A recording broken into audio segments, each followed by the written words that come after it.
Para el día de hoy tengo planeado hablar acerca de una duda que me planteé. Y la siguiente, ¿la rectitud del hombre será la mejor? Dicho de otra manera, ¿la voluntad humana es nuestra mejor opción? Con lo que consideramos nuestro camino, lo que consideramos para nosotros nuestro bien, será lo mejor para nosotros. Quizás para tener una mejor vida en nuestras relaciones interpersonales y así tener una buena vejez, longeva y conocer el que más apreciamos. Y desechar lo malo, tipo quitar gente tóxica, pero que yo considero que esta gente me cae mal. Esa clase de preguntas me he planteado ahora. Así que bueno, ya tienen claro esta pequeña introducción, vamos a pasar a otra duda que tenía para responder a esta, pues sería la siguiente, ya que estamos en un contexto bíblico, pues ya que estamos en el contexto carnal, y lo opuesto, lo carnal sigue siendo lo espiritual, así que, ¿qué puedo decir? La pregunta siguiente, ¿el hombre podrá contender sobre lo divino?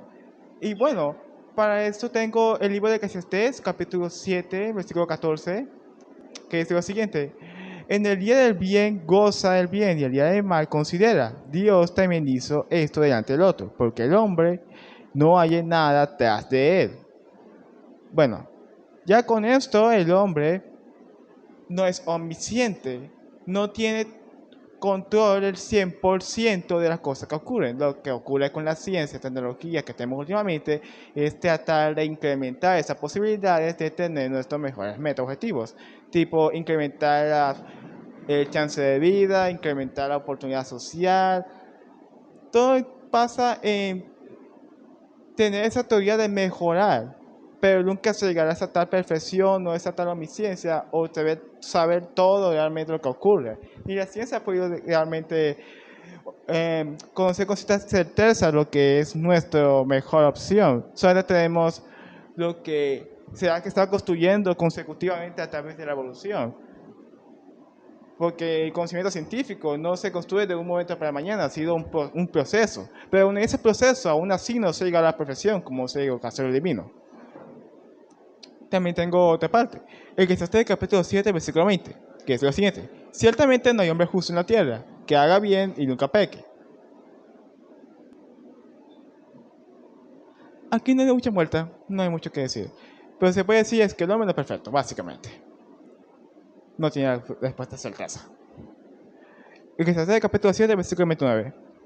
He aquí solamente esto hallado, que Dios hizo al hombre recto, mas ellos buscaron muchas imaginaciones, muchas perversiones, muchas rutas para hacer sus complacencias carnales. Pues no solamente es el método, sino también la banda de justificación. Justificar una venganza, justificar un gusto prohibido, ya sea como para desahogarse o para consentirse. Si hubo un mal día o cualquier excusa, pues. Bien, ya con eso podemos decir que sobre la persona que tenemos, el hombre podrá contener sobre lo divino, podrá hacerle competencia sobre esta perfección. Es como comparar el oro con la tierra. No, básicamente.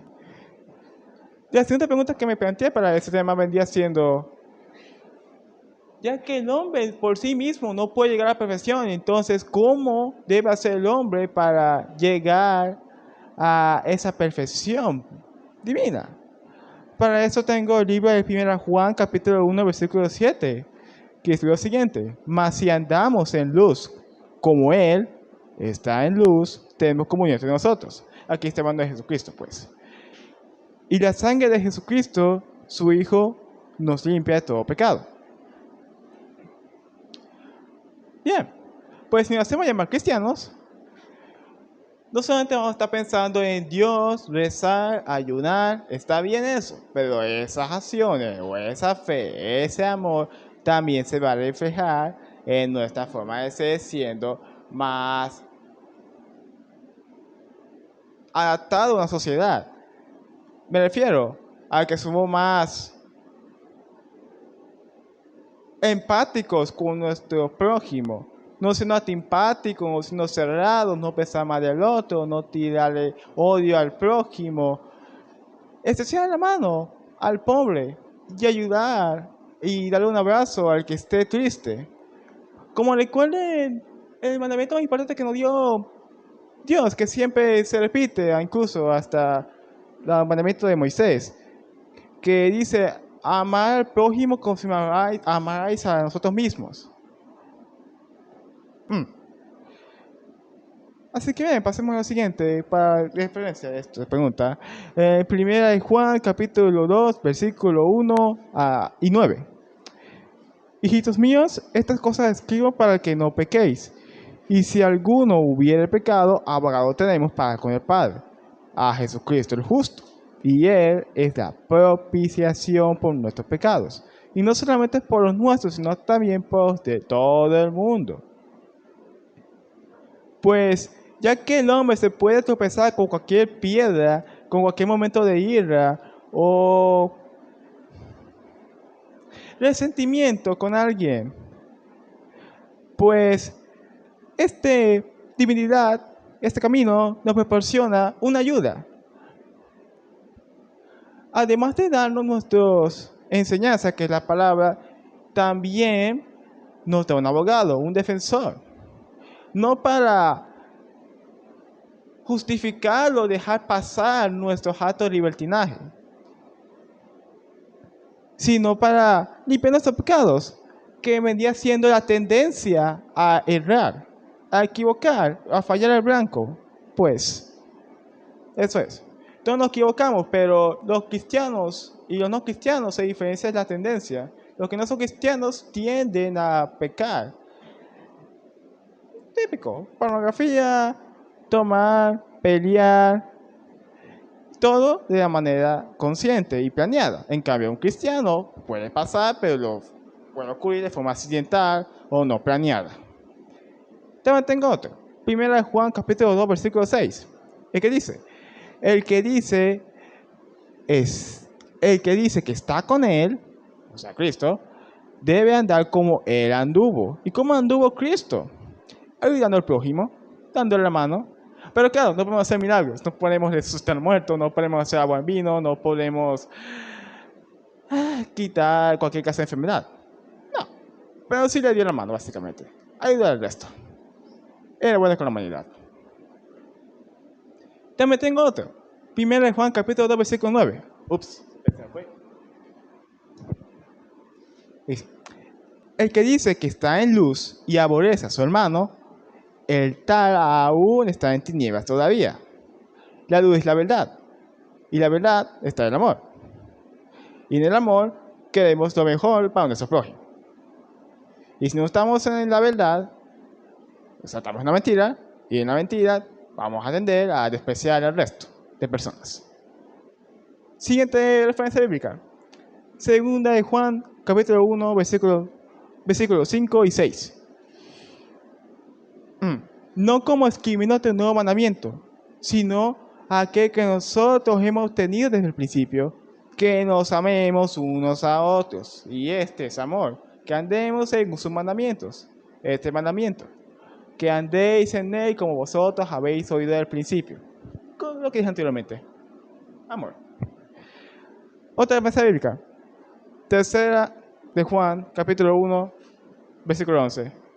Amado, no sigas lo que es malo, sino lo que es bueno. El que hace bien es de Dios, mas el que hace mal no ha visto a Dios. Esta última parte que quiero resaltar, ya que si uno no conoce a Dios, está en el mal, pero ¿cómo conocer a Dios? Pues es una buena ruta irse a esta casa de videos, o a irse a una iglesia, o a un crítico, o a alguien conocedor de la teología, pero también es obvio la mejor idea posible irse al texto bíblico, pues lee la Biblia, pues. Aunque claro, ya hay muchos videos para explicar cómo leerlo, pero básicamente para conocerlo hay que darle interés. Si uno lo ve como un dato no tan importante, o simplemente una simple cultura, o una simple costumbre, no lo va a conocer realmente. No darle mucha importancia, puede ser la ruta para quedar en la mentira, por así decirlo. Mm. Tengo otra referencia. El libro de Judas, que está antes de Apocalipsis. Solo tiene un capítulo, es el libro más corto. Versículo 9. Cuando el arcángel Miguel contendía con el diablo disputando sobre el cuerpo de Moisés, no se atrevió a juzgar el juicio de maldición contra él, sino que dijo que el Señor te reprenda. Pues aquí ya vemos que tenemos una divinidad, tipo un ángel, un ser que es superior al humano, ya que literalmente está más cerca de Dios que nosotros.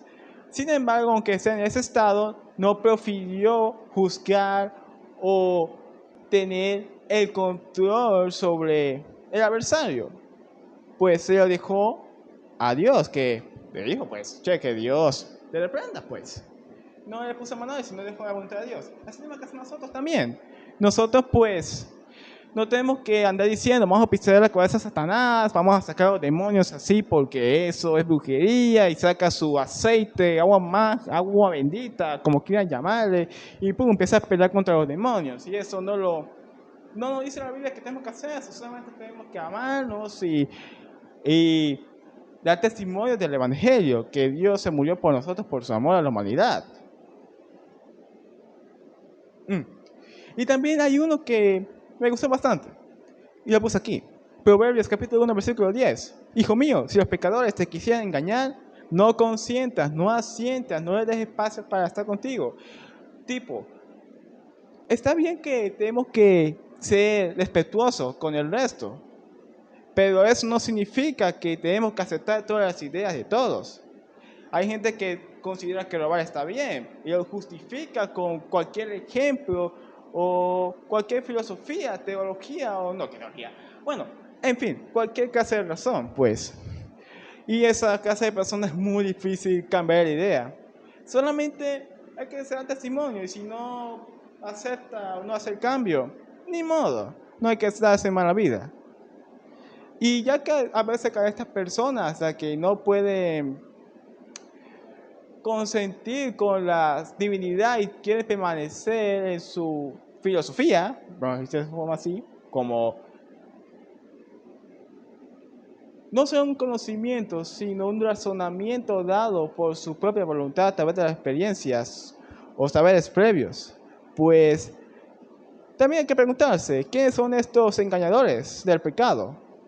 Pues bueno, ya para una respuesta teológica vamos al libro de Judas otra vez, el versículo 8, que dice: de la misma manera también estos soñadores amasillan la carne y menosprecian la potestad y vituperan las potestades superiores.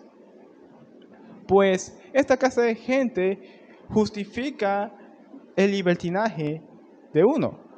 O también pues sacar cualquier excusa para que nuestras acciones, que pueden considerarse malas, pues, ¿sabes? Esa casa de libertinaje, pues, que esta es casi una forma de omisión al juicio. Tipo, somos cristianos y tenemos un ejemplo. Pues somos cristianos y si cometemos cualquier pecado, tenemos a un abogado, por lo tanto, si tú pecas, si tú sales a tomar, no hay problema, ya que el día del juicio Dios como abogado nos va a defender. Esa clase de excusas, pues. Esos son los que amasillan la carne. Consentir la carne. Que la carne también podría ser la seducción, lo voluntarioso o lo que no es placentero, ya sea sexual, químico, la dopamina, o inyectado como son las drogas ilícitas o cualquier clase de cosa. Y también lo último, vituperan las potestades superiores, burlarse de lo que son las autoridades, ya sea terminales como siendo el presidente o un gobernador de un cierto país, una organización o incluso también que vendría siendo burlarse de ángeles o de demonios inclusive. Lo que anteriormente no es solo pelear contra ellos. No, eso, la Biblia no nos llama a hacer eso. No nos llama a pelear contra demonios, ni brujerías, no. Son superiores técnicamente, ya que somos carnales. Somos el hombre, pues, no somos casi nada contra cualquier clase de demonio. Por eso es que hay que someternos a Dios. no pelear contra el demonio, sino refugiarnos en Dios. También tengo otra referencia. En Judas, en mi libro, versículos 12 y 13. Es un poquito largo.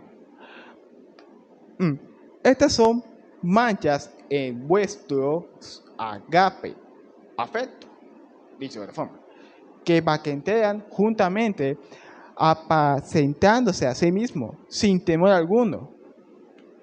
Nubes sin agua, las cuales son llevadas de acá para allá de los vientos.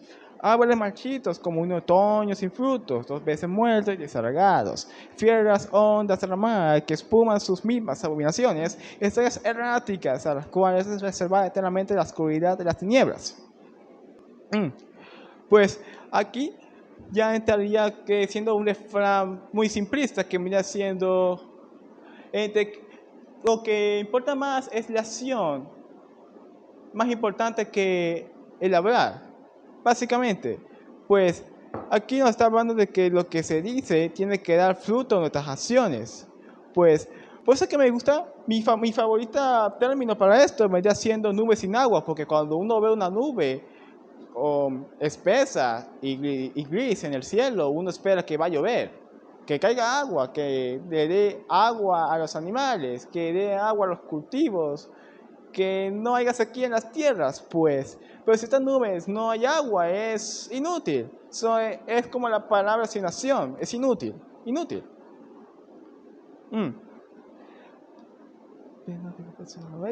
Bien, ya para concluir esta prédica, ya que llegamos al final, pues lo puse en 2 puntos. Nadie en el mundo puede ser totalmente bueno. Totalmente bueno. Pues el protagonista, ¿cierto? Diciendo una forma de su vida y usar cualquier clase de excusas para limpiar sus acciones, para hacerse siempre el héroe de la película. Eso es imposible.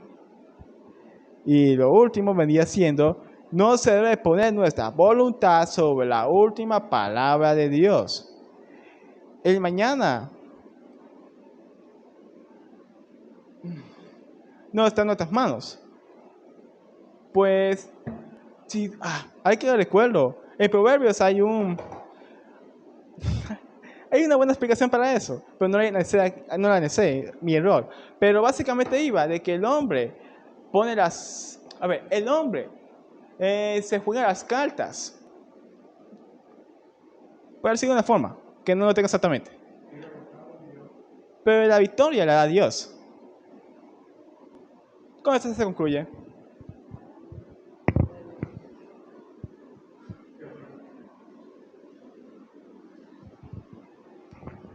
Bueno, damos gracias a Dios por esta enseñanza de Gabriel que Dios le puso en sus corazones.